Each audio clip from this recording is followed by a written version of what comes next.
Hello friends, स्वागत है आपका अपने यूट्यूब चैनल #क्रिएटिव आरती पोरवाल में।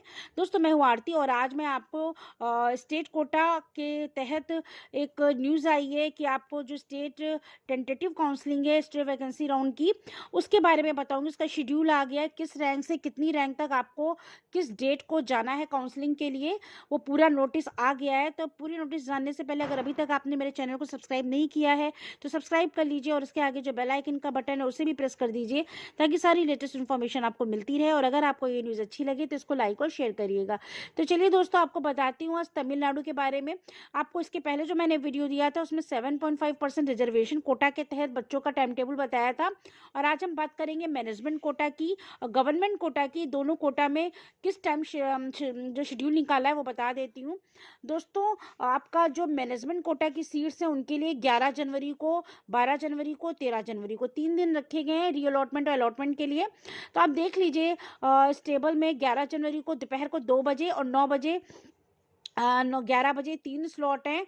तो 11 तारीख को दोपहर में 2 बजे आपको पहली रैंक से लेकर 2360 रैंक तक और मार्क्स दिए 700 से 506 मार्क्स तक आपको बुलाया गया है। इसके बाद 12 जनवरी को 9 बजे 2361 से 4381 और 505 मार्क्स से 442 मार्क्स के बच्चों को। इसके बाद फिर 11 बजे आपको बुलाया गया 4382 से लेकर 6400 118 और 441 मार्क्स से 382। तो इस तरह से कुल 113 मार्क्स तक के बच्चों को बुला लिया गया है और जो रैंक है वो 14,276 रैंक है। तो मैनेजमेंट कोटा के लिए इन बच्चों को बुलाया गया है काउंसलिंग के लिए। और फिर वही इसमें उतने ही पॉइंट्स हैं नोटिस के कि जो री अलॉटमेंट होगा, इसमें कोई श्योर नहीं है कि जितने बच्चों को बुलाया जाए सबको सीट मिल जाए।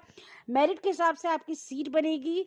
तो दोस्तों, ये आप देख लीजिए, इसमें 4 पेज की आपके इंस्ट्रक्शन निकाले गए हैं।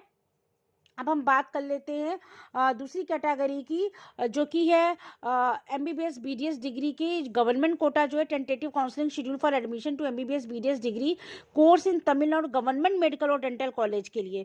तो दोस्तों, गवर्नमेंट मेडिकल और डेंटल कॉलेज के लिए भी शेड्यूल जो है 5 जनवरी से स्टार्ट होके ये पूरा चलेगा आपका 11 जनवरी तक। ठीक है दोस्तों, तो 5 जनवरी को जो आपकी काउंसलिंग होगी उसमें भी 6 जनवरी 7 जनवरी पहली रैंक से लेकर 1033 रैंक तक बुलाया गया। इसमें 710 से 598 मार्क्स के बच्चों को बुलाया गया है।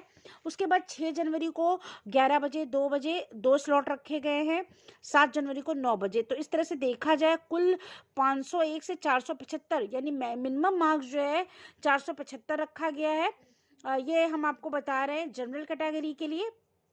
ठीक है, इसमें जो रैंक है वो 6596 से लेकर पूरी 5058 रैंक तक है।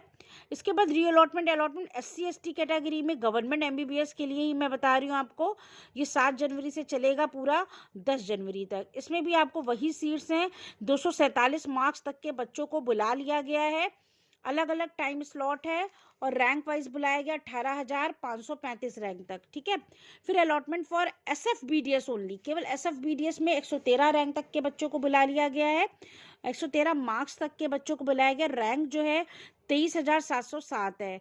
तो दोस्तों, ये 11 तारीख को मंडे को काउंसलिंग आपकी ख़त्म हो जाएगी। ये मैं गवर्नमेंट कोटा के MBBS BDS कॉलेज की बात कर रही हूँ। इसके बाद ये 4 पेज की नोटिस है। नेक्स्ट पेज पे देख लीजिए क्या लिखा है।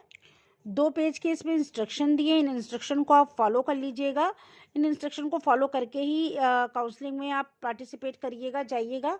इसके बाद चौथे पेज पे देखिए, इन्होंने फ़ी डिटेल निकाला। ये बहुत इंपॉर्टेंट, मैं आपको फ़ी बता देती हूँ। री अलॉटमेंट के लिए ऑल कम्युनिटीज़ के लिए no processing fee, candidate should admission fee slip.